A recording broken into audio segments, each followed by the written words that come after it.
Здравейте, мили приятели! Намираме се в Хан Крум.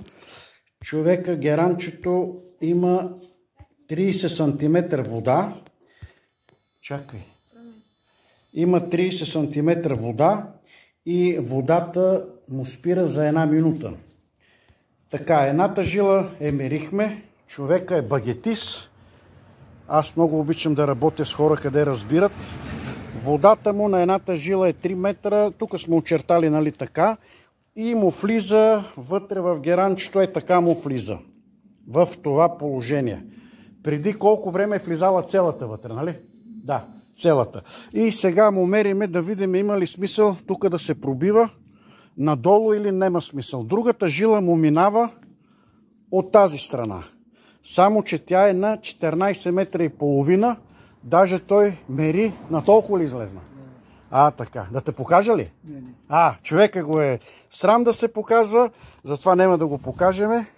И сега да видим тук какво показва нашето радарче. Така. Показва, добре показва. И да погледнем на какви дълбочини какво има. Човека ще излезе с късмет. Колко метра тук пише? Така. 12, 10. Ого, виж къде ти е ядрото. На 30 метра. Така. Човека е извадил късмет. За сега водата му е тук. Паднала е, бая е паднала водата. Колко метра си имал преди воден стълб? 2 метра. Значи, това е ядрото на водата, дето е. Това е от едната страна.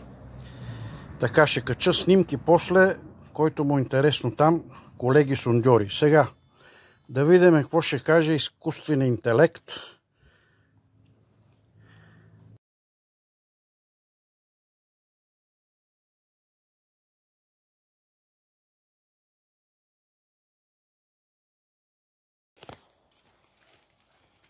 Сега.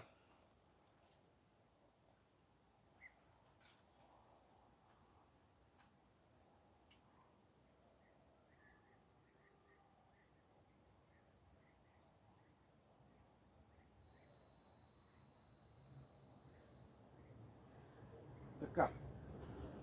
Мериме тук вода на човека. Преди колко години? Преди 10 години тук са му намерили вода. Човек, кой се занимава с това, тук са му намерили. Аз му намерих там водата, той се го ограничил, човека не знаех, нали? Тук има кухина, а тук се събират двете жили. И багетите като минават направо фърчи водата.